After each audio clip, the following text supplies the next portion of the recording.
Ouço com frequência que se queremos crescer financeiramente, temos que andar com os ricos e se afastar dos pobres. Não vejo isso dessa forma.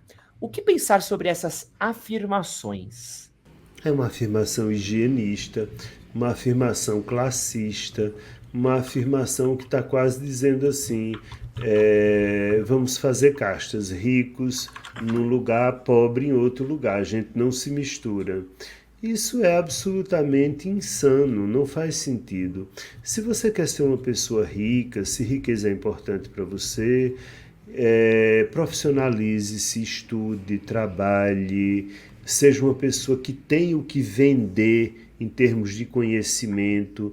Agora, isso nada tem a ver com as suas amizades. Porque a ideia de seja rico andando com rico significa seja um aproveitador.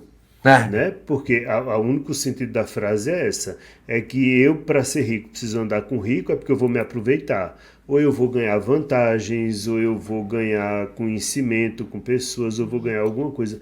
Eu não preciso que ninguém me dê nada, eu posso conquistar. Eu posso conquistar e para isso eu posso e devo ser amigo de todas as classes sociais.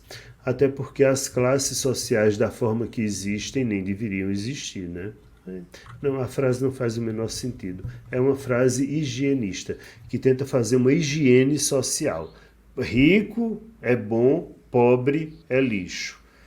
é. Enfim. E eu acho que tem outras complexidades, por exemplo, eu refaria essa frase, né? Eu pensaria assim, e também é muito difícil assim, porque assim, eu acho que hoje a gente sabe a importância de você ter um bom network, eu acho que hoje a gente sabe a importância de você estar bem conectado, mas, por exemplo, isso não impede você de ter relações humanas com pessoas que Sim, talvez não tenham o mesmo grau financeiro que o seu, e isso tá tudo bem, porque isso não muda quem tá do outro lado, né? É como só sim, se. mas eu entendo, mas quando diz ande com rico, não está falando É, de network, não. é. Está falando de pessoas que vão lhe dar vantagem. É. Está falando de aproveitar-se. Porque senão diria, faça network com quem tem a lhe acrescentar. E quem disse que pobre não pode ter o que me acrescentar? Pode. É. Eu já tive pessoas que tinham menos do que eu e me apresentaram a pessoas que me acrescentaram muito. Sabe o que eu acho que é uma coisa que a gente acaba fazendo hoje? A gente tenta trazer produtividade, a gente precisa trazer uma coisa do. Para que serve isso? Então, até mesmo para nossas amizades, né? Pô, como assim essas suas amizades não te trazem algo? Como é que você não consegue nada a partir disso? Como é que você não produz nada a partir disso? É quase como se tudo que a gente fizesse, a gente virasse uma máquina, né? Como se a gente virasse um robô, tudo que a gente faz. Nosso relacionamento tem que trazer algo. Você não pode mais viver um relacionamento porque, tá gostoso, tá legal, e às vezes aquilo é uma coisa de momento. Você não pode Mas mais ter. as relações de produção determinam os afetos. Edson, da Ah, forma que está posta, determinam os afetos. Infelizmente determinam. Então, se você vê uma pessoa e a pessoa tem tal posto, você sente determinado afeto por ela. Se ela tem outro posto mais baixo socialmente, você já tem outro afeto bem menos positivo por ela. E isso é péssimo, porque não precisa. O que se precisa? Ah, mas essa pessoa não tem nada para me acrescentar. Às vezes tem, sabe o que? Paz de espírito. Às vezes, não é? Às vezes tem paz de espírito para me acrescentar. Eu já conheci pessoas que não tinham um tostão, mas eram pessoas que me faziam tão felizes. Eu ria tanto com essas pessoas. Então essas pessoas me davam paz. Eu já conheci pessoas que quando eu ia à casa delas, não tinha copo. O copo era lata dessa lata de extrato de tomate, essas coisas, de lata de alumínio que se amassava direitinho a ponta para não cortar a boca e virava copo. E eu tomava café naquilo e me divertia muitíssimo. E aprendi muito sobre a vida. Porque, bom, tô falando de mim agora, eu não preciso de uma Ferrari, mas eu preciso ser feliz, eu preciso sorrir. E uma Ferrari não vai me fazer feliz, mas outro ser humano vai.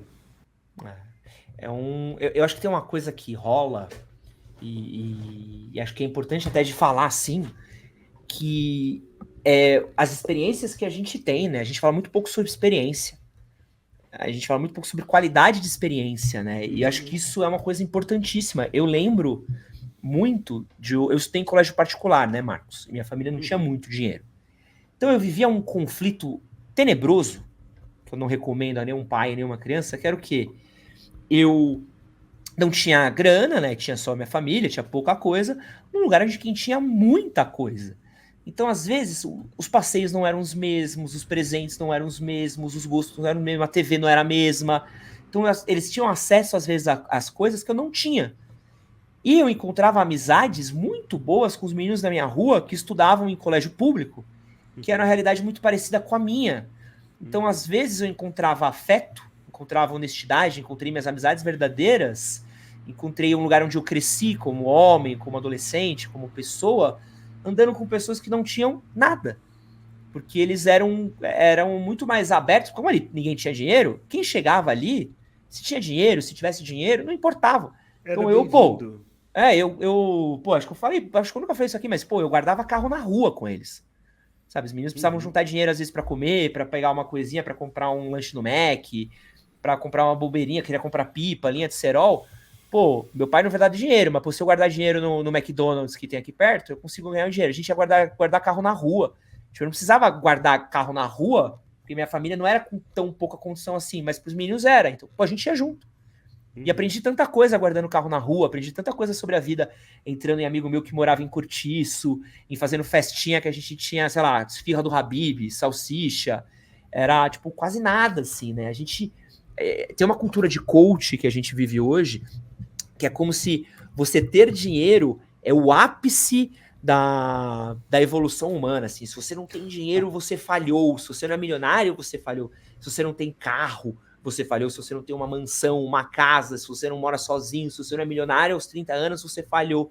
E acho que a gente trata o dinheiro, essa coisa, essa lógica objetivista que a gente tem da vida, né? Porque a gente não fala mais sobre experiências, né? Quando eu era mais novo, na minha rua, você ser bem sucedido eram poucas coisas, Marcos. Era assim: era você ter um lugar para morar, era você não ter passagem na polícia e você ter um emprego. A partir daí, a gente falava assim, pô, o filho ali da Dona Zélia, né, pô, deu certo na vida, né, arranjou a casinha dele ali, tá trabalhando bem e não foi preso. Fala, pô, isso é sucesso. E hoje parece que nunca você vai ser bem sucedido o suficiente porque cobra-se da gente, né? E não são só os coaches, tá? A igreja também virou, muitas igrejas viraram a igreja da barganha, né? Ah, Barganha-se com Deus e Deus vai me dar. Se você não tem é porque você não merece, mas eu tenho porque Deus me deu. Tenha paciência. Isso não faz o menor sentido.